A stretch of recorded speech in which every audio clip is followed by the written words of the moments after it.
ನಡೆದಿದೆ. ಪ್ರದರ್ಶನಕ್ಕೆ ಯುದ್ಧ ವಿಮಾನಗಳ ಮಾದರಿ ತಯಾರಿಕೆ ಬಿರುಸಿನಿಂದ ಸಾಗಿದೆ.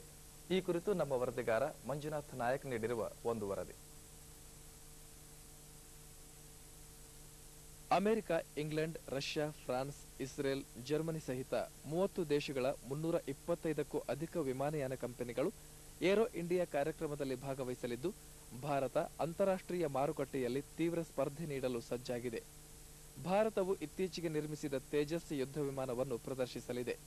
ಇದಕ್ಕಾಗಿ ತೇಜಸ್ ಟ್ರೈನರ್, ತೇಜಸ್ ಫೈಟರ್ ಹಾಗೂ ತೇಜಸ್ ನೇವಿ ವಿಮಾನ ಮಾದರಿಗಳನ್ನು ತಯಾರಿಸುವ ಹೊಣೆಗಾರಿಕೆಯನ್ನು ಬೆಂಗಳೂರಿನ ಪ್ರಿಸಿಷನ್ ಮಾಡೆಲ್ ಡಿಸೈನರ್ ಸಂಸ್ಥೆಗೆ ವಹಿಸಲಾಗಿದೆ. ಸಂಸ್ಥೆಯ ಕೆಎನ್ ಶ್ರೀಧರ್ ಮಾತನಾಡಿ, ಕಳೆದ 15 ವರ್ಷಗಳಿಂದ ಎಚ್ಎಎಲ್, ಎಡಿಎಸ್ ಸಹಿತ ವಿವಿಧ ರಕ್ಷಣಾ ಸಂಸ್ಥೆಗಳು ತಯಾರಿಸಿದ ಉತ್ಪನ್ನಗಳ ಮಾದರಿಗಳನ್ನು ತಯಾರಿಸುತ್ತಿರುವುದಾಗಿ ತಿಳಿಸಿದರು. ಅದಕ್ಕೆ ನಾವು ಮೇಜರ್ ಆಗಿ ಇವಾಗ ಇದು ಪ್ಲಾಸ್ಟಿಕ್, ರೀಇನ್ಫೋರ್ಸ್ ಪ್ಲಾಸ್ಟಿಕ್ ಅಂತ ಹೇಳಿ ಫೈಬರ್ ಗ್ಲಾಸ್ ನಿಂದ ಅದನ್ನು ನಾವು ಫಸ್ಟ್ ಅಕ್ರಿಲಿಕ್ ನಿಂದ ಮಾಸ್ಟರ್ ಎಲ್ಲ ಮಾಡ್ಕೊಂಡು ಅದನ್ನ ಫೈಬರ್ ಗ್ಲಾಸ್ ಇದರಲ್ಲಿ ಫೈನಲ್ ಪ್ರಾಡಕ್ಟ್ ತಗೊಂಡು ಆಮೇಲೆ ತೇಜಸ್ ಯುದ್ಧ ವಿಮಾನ ಮಾದರಿಗಳನ್ನು ಪರಿಶೀಲಿಸಿ ಏರೋನಾಟಿಕಲ್ ಡೆವಲಪ್ಮೆಂಟ್ ಏಜೆನ್ಸಿ ನಿರ್ದೇಶಕ ಎಂಬಿ ವರ್ಮಾ, ಅಂತಾರಾಷ್ಟ್ರೀಯ ಮಾರುಕಟ್ಟೆಯಲ್ಲಿ ತೇಜಸ್ ಉತ್ತಮ ಮಾರುಕಟ್ಟೆ ಒದಗಿಸಲು ಏರೋ ಇಂಡಿಯಾ ಪ್ರದರ್ಶನ ನೆರವಾಗಲಿದೆ ಎಂದರು. ಕಮಾಂಡರ್ ಬಾಲಾಜಿ ಈ ಸಂದರ್ಭದಲ್ಲಿ ಹಾಜರಿದ್ದರು.